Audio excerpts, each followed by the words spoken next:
로마 가톨릭 교회에서는 그런 루터를 따르는 무리에 대해서 프로테스탄트, 저항하는 사람들, 반대한다라고 해서 프로테스탄트라고 불렀는데, 그것이 우리말로 번역된 것이 개신교동입니다.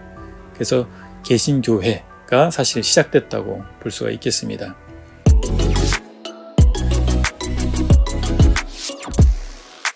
안녕하세요. 저는 서청주교에서 목회하는 방기만입니다. 오늘부터 한국 교계에서 생소한 기독교 형제단 관련한 내용으로 영상을 제작해서 올리려고 합니다. 오늘은 그 첫 시간으로 기독교 교파 역사에 대해 궁금증을 해결하는 시간을 갖겠습니다. 기독교와 카톨릭, 뭐가 다른 거죠? 같은 하나님을 믿는 것이 아닌가요? 네, 기독교인이 아닌 분들이 갖는 기독교에 대한 궁금증 중에 대표적인 것이라고 생각이 돼요. 물론 기독교인들도 이런 부분에 대해서 잘 알지 못하는 것들이 사실이고요. 처음에부터 교파가 있지는 않았겠죠.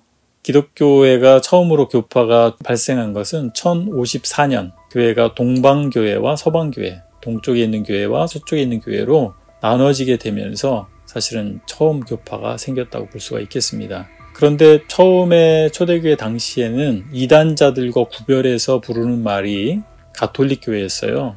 가톨릭 교회는 보편적인 교회다, 이런 의미였거든요. 그런데 교회가 동서로 분열되고 나면서 서방에 있는 교회를 로마 가톨릭 교회라고 부르게 됐고, 동방에 있는 교회를 정교회라고 부르게 됐어요. 그래서 로마 가톨릭 교회는 말 그대로 오늘날 우리말로는 천주교회라고도 하는 로마 가톨릭 교회이고요. 동방에 있는 정교회는 많은 그 정교회들이 있어요. 그리스 정교회, 러시아 정교회, 이런 식으로 그런 많은 정교회들이 기원이 됐다고 볼 수가 있겠습니다. 그런데 서방교회, 즉 그 가톨릭 교회 안에서 16세기에 종교개혁이 일어나게 됩니다. 루터는 로마 가톨릭 교회의 사제였거든요. 루터는 뭔가 새로운 교파를 만들어야지 이런 마음이 추호도 없었어요. 다만 로마 가톨릭 교회가 여러 가지 많은 문제를 안고 있었기 때문에 그 교회를 개혁하고자 했어요. 그런데 루터의 주장이 받아들여지지 않았고 로마 가톨릭 교회로부터 배척을 받게 됩니다. 그러면서 루터는 자의반 타의반에서 결국 루터 교회로 새로운 교파를 형성하게 됩니다. 그런데 루터는 자신의 무리, 자기가 이끄는 무리가 신약 성경에 나타나 있는 복음을 회복했다라고 자임했어요. 그래서 스스로를 복음주의자들이라고 불렀거든요.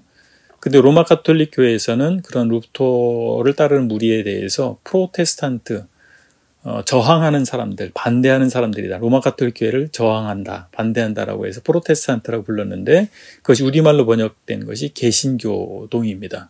그래서 개신교회가 사실 시작됐다고 볼 수가 있겠습니다.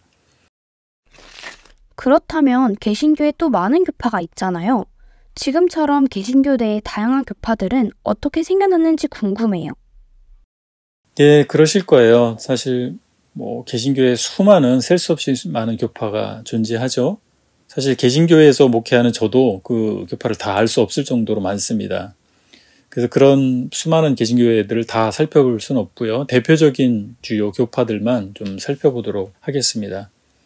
루터와 비슷한 시기에 스위스 쥐리히에서 종교개혁을 진행했던 분이 있어요. 그분은 이제 츠빙글리라고 하는 분인데, 츠빙글리가 이끄는 무리가 있었겠죠? 얼마 후에 스위스 제네바에서 종교개혁을 주도한 칼빈이 이끄는 무리가 있었어요.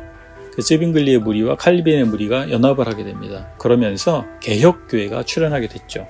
그런가 하면 스코틀랜드의 존 낙스라고 하는 분이 칼빈이 제네바에 세운 학교에서 공부를 하고 그 사상을 습득하게 됩니다. 그리고 나서 스코틀랜드로 돌아가서 그 사상을 기반으로 해서 장로교회를 세우게 되죠. 그리고 영국에 국교회가 있거든요. 성공회라고 지금 칭하고 있지 않습니까? 성공회가 로마 가톨릭 교회로부터 분리된 것은 다분히 정치적인, 그리고 영국왕 헨리 8세의 개인적인 욕망이 섞이게 되면서 사실은 분리가 됐어요. 그렇지만 그 외에 다양한 교단들, 교파들은 역사 가운데서 다양한 신학적인 견해의 차이, 그리고 입장의 차이에 따라서 형성된 결과라고 할 수 있겠습니다. 16세기 종교개혁이 일어나고 17세기 초에 영국에서 시작된 침례교인들이 사실은 자기 스스로 침례교회다 우리는 그렇게 말한 적은 없는데, 타칭, 다른 사람들에 의해서 침례교회라고 하는 명칭이 그들의 교단명이 됐습니다. 감리교회는 18세기에 영국 국교의 사제였던 존 웨슬리의 부흥운동으로 영국 국교 내에서 그 무리들이 웨슬리 사후에서 분리돼 나가면서 감리교회가 된 거예요. 사실 감리교도들도 사실 자신들을 우린 감리교인이야, 우린 감리교회라 라고 부른 게 아니고 타칭으로 이렇게 교파명을 갖게 됐습니다. 유럽에서는 나라마다 국교가 지정됐고 그 교회 외에는 모두 비국교도로서 차별을 받아야 했어요. 예를 들어서 독일, 덴마크, 노르웨이, 스웨덴의 경우에 루터교회가 국교였습니다. 그리고 프랑스와 스페인은 로마 가톨릭 교회가 국교회였죠. 잉글랜드의 경우는 성공회가 국교였습니다. 그러나 아메리카 대륙의 영국의 식민지 13개 주가 미합중국으로 독립하면서 그들의 헌법에 종교의 자유를 명시함으로 말미암아서 미국에서는 다양한 교파가 자유롭게 경쟁할 수 있게 됐어요. 이로써 유럽의 기독교는 국가교회형 기독교인데 반해서 미국형 기독교는 교파형 기독교가 된 것입니다.